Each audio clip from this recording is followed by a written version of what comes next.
안녕하세요. 심영섭입니다. 오늘은 픽사 애니메이션 소울을 리뷰할까 하는데요. 감독 피트 닥터는 몬스터 주식회사 업 그리고 인사이드 아웃을 제작한 그리고 연출한 픽사의 감독이죠. 제가 볼 때 피트 닥터 감독은요, 만약에 애니메이션 감독이 아니었으면 심리학을 전공했을 것 같아요. 그만큼 이 마음의 문제가 애니메이션에 잘 녹아 있는데요. 예를 들면 전작 인사이드 아웃에서는 인간의 감정은 어디에서 오는가 라는 질문을 가지고 감정들을 사람처럼 의인화해서 마음과 정신의 문제를 다루었죠. 근본 소울에 이르러서는요, 감독은 태어나기 이전의 세계를 다루면서 인간은 왜 사는지에 대한 질문, 즉 관객에게 인생의 의미에 대해서 물어봅니다. 이 질문을 이끌고 갈 주인공은 바로 중학교에서 음악을 가르치는 재즈 뮤지션 조 가드너지요. 유명 흑인 배우인 제이미 폭스가 목소리 연기를 하는 조 가드너는 픽사 최초의 흑인 주인공이기도 합니다. 소울은요, 재즈의 정신을 의미하는 거예요. 그만큼 영혼이 충만하다는 뜻이죠. 이 제목 소울은 이 애니메이션이 인간 영혼의 문제를 다루고 있는 동시에 소울, 즉 흑인의 음악을 다루겠다는 이중적인 의미를 갖고 있기도 하죠. 조는 학생들을 열심히 가르치는 괜찮은 음악 선생님으로 이제 막 정규직이 되었어요. 무엇보다도 의상실을 하는 어머니가 이 사실을 매우 좋아하십니다. 하지만 그의 진짜 꿈은 실력 있는 탑 뮤지션들과 함께 뉴욕 재즈 클럽에서 연주를 하는 것이죠. 그런데 조가 이 인생 최고의 기회를 얻어내게 돼요. 근데 그 순간 아뿔싸 그는 할 일 없이 맨홀 구멍에 빠져버리게 되는데요. 네, 이랬던 조가 이랬던 영혼으로 남게 되죠. 죽었다는 뜻이죠. 이러한 상황 설정은 죽음은 삶과 섞여서 통제 불가능하고요. 죽음이 우리 곁에 아주 바싹 붙어 있다는 느낌을 주지요. 그리고 그의 영혼은 태어나기 전 세상에 이릅니다. 여기서부터 소울의 진짜 상상력이 펼쳐집니다. 이 영혼의 세계가 바로 그레이트 비포인데요. 픽사가 가진 미학적 진수를 보여주죠. 조의 뉴욕이 이렇게 극사실주의적인 3차원적인 도시 생활을 정교하게 담아낸다면 이 조가 도달한 사전세계는 파스텔 질감으로요. 이 피카소나 미로의 그림을 보는 것 같은 느낌이죠. 이 차원의 선으로만 이루어진 이 캐릭터들은 어디에도 흡수되고 무엇으로도 변할 수 있는데요. 모든 형태 속에 녹아있는 선, 이 선과 색과 빛의 미학으로 이루어진 그레이트 비포라는 초월적인 세계가 소울을 더 멋있는 현대 예술품으로 보이게 만듭니다. 이 세계에는 지구로 다시 떠날 새로운 영혼을 안내하는 이 제리입니다. 똑같은 이름들, 제리들을 하고 저 세상의 이 영혼 관리자예요. 영혼의 수로 하나하나 세고 있는 테리가 등장합니다. 자, 이 세계에서 조는 지구에 두고 온 기회를 다시 붙잡기 위해 필사적으로 노력을 하는데요. 그러면서 지구에서 태어나기를 거부하는 문제적 영혼 22호를 만나게 되죠. 무슨 22호 그러니까 싱어게인의 가수들 생각나지 않습니까? 영혼 22호는 지구가 지루할 것 같다면서 초연하게 수천 년을 이 생전 세계에서만 지냅니다. 제리가 22호를 위해 링컨, 간디, 테레사 수녀 등의 영혼을 멘토로 붙여주었지만 아무 소용이 없었죠. 오히려 멘토들이 남긴 말은 22호의 족쇄가 되어버렸습니다. 조는 여기서 영혼 22호의 불꽃을 점화하는 일, 즉 이 영혼의 적성 혹은 영감을 찾아주는 일을 돕는 역할을 맡게 됩니다. 조와 22호는 또 다른 캐릭터인 문윈드의 도움으로 무의식의 세계에서 지상으로 드디어 내려가게 되지만 문제가 생겨버리죠. 코마 상태에 있던 조의 몸에 22호의 영혼이 들어가고 이 22호가 조의 몸에 들어가고 옆에 있던 고양이의 몸에 조의 영혼이 들어가게 됩니다. 즉 익스체인지가 돼버린 것이죠. 이 장면 이후부터 소울은 관객들에게 굉장히 중요한 메시지를 던지는데요. 그것이 바로 감각의 중요성이죠. 영혼 22호는 간디나 테레사 수녀 같은 위인이나 멘토의 가르침도 소용이 없었습니다. 그러나 영혼 22호는 한 중년 남자의 입장에서 뉴욕 한복판에서 먹고 입고 전철을 타보고 걸어 다니지요. 그리고 어느새 먹던 피자나 베이글 조각이나 조 엄마의 실타래 등을 모으게 됩니다.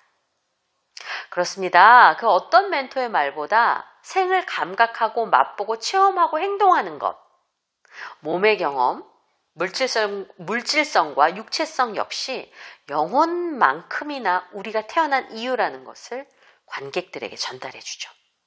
그리고 인생의 진정한 의미는 엄청난 재즈 연주자가 되는 거라고 믿었던 조, 자아 이상만을 추구했던 조, 이 조가 진정한 인생의 의미를 각성하는 장면도 후에 영혼 22가 주워 모았던 아주 사소한 물건들을 자신의 몸으로 다시 이제 들어가서 바라보는 순간이죠.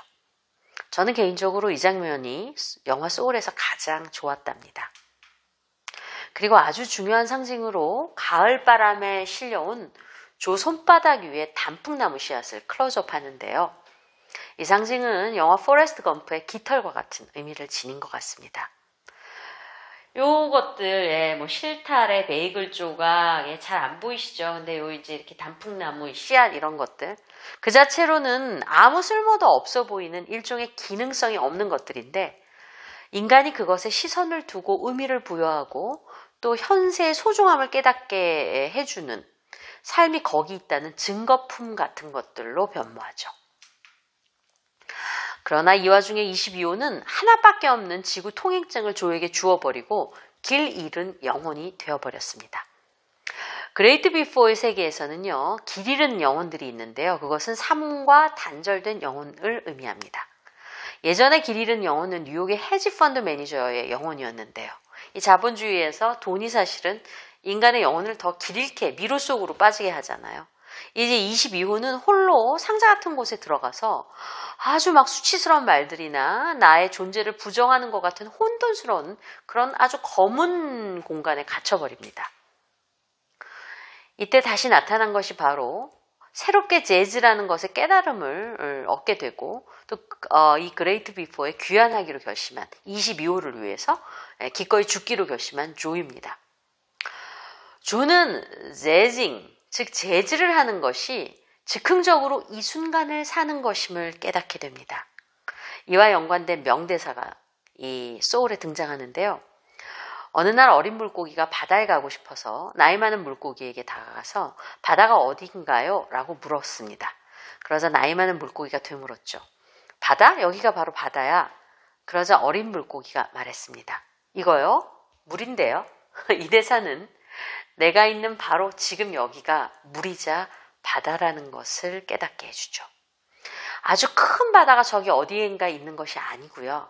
어항 속에 물 속에 있더라도 내가 있는 공간이면 바다가 될 수 있다는 깨달은 말입니다. 이러한 깨달음으로 조는 기꺼이 삶과 죽음의 연결성을 인정하고 22호에게 지구로 내려가는 순간을 함께 해줍니다. 이것이 바로 재즈 혹은 재징, 재즈를 하는 것 이란 뜻이에요. 즉흥적으로 현재를 살아가는 것이죠. 두 영혼이 서로의 화음으로 서로를 인정하고 새롭게 순간의 꽃을 피우는 것입니다. 이 장면에는 실제하는 두 위대한 뮤지션 바비 행콕과 마일즈 데이비드의 일화가 피트 닥터 감독에게 영감을 줬다고 합니다. 어느 날 재즈 뮤지션 바비 행콕은 마일즈 데이비스와 함께 재즈 연주 합주를 했는데요. 도중 잘못해서 틀린 음계를 연주했고 모든 걸 망쳐버렸다고 생각합니다. 그런데 마일즈 데이비드는 그 틀린 음계를 이어받아 즉흥적으로 새로운 연주를 시작했대요. 모든 걸 망쳤다고 생각했던 바비 행콕에게 마일즈 데이비스는 그것은 그저 새로운 일일 뿐이야 라는 메시지를 보낸 것이죠. 이 허비 행콕은요, 마일즈는 재즈 뮤지션이 항상 시도해야 할 일을 했고 모든 순간을 가치 있게 만들려고 했다고 한 다큐에서 회고를 합니다. 이 장면을 본 피트 닥터 감독은요, 애니메이션 소울을 만들기로 결심을 하고 어떤 아주 영감을 받고 이것이 가장 중요한 메타포가 되었다고 해요. 조와 영혼 22호는 서로를 올가매었던 틀에서 서로를 구해냅니다.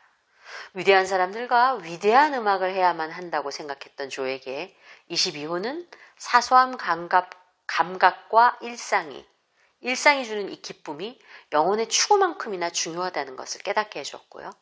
반대로 자신과 단절하고 길을 잃고 헤매던 영혼 22호에게 존은 두려움을 벗어나서 새로운 곳에서 새로운 것을 시작해야 하는 이유를 알려주죠.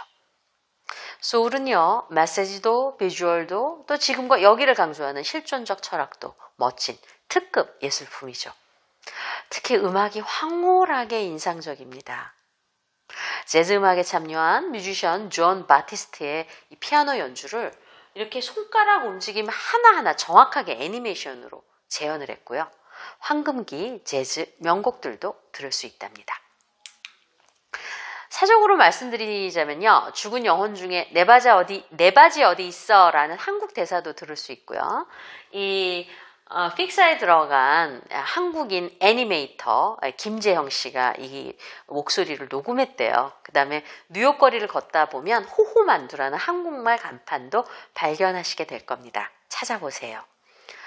최근 보았던 넷플릭스 영화 내가 사랑했던 모든 남자들에게 최종편을 보면요. 아예 그 서울의 길거리와 먹거리가 통째로 나오는데요. 이 헐리우드에서 점차 번져가는 한국 문화의 위상과 영향력도 느끼실 겁니다. 그리고요, 사전 애니메이션이 있어요. 토끼굴이라는 애니메이션이 있고요. 또 끝나면 맨 마지막에 쿠키 동영상도 나오시니까 잘 찾아서 보세요. 소울의 주제와도 통하는 귀여운 작품들이랍니다. 소울 넘치는 애니메이션 소울이라고 전 말하고 싶은데요. 영화에는 이런 대사들이 나와요. 길을 갈 땐 절대 멈추지 말라고요. 그리고 마지막 상자는 당신이 삶을 살 준비가 되어 있을 때 채워지는 거라고요. 이제 상자를 채울 준비가 되셨나요? 포레스트 검프의 초콜릿 상자처럼 말이죠. 떨어지는 눈송이 하나에도 마지막 삶의 의미는 완성될 수 있다는 것을 가르쳐준 애니메이션 소울. 픽사 애니메이션은요, 늘 진리라는 것을 다시 한번 확인하실 수 있을 겁니다.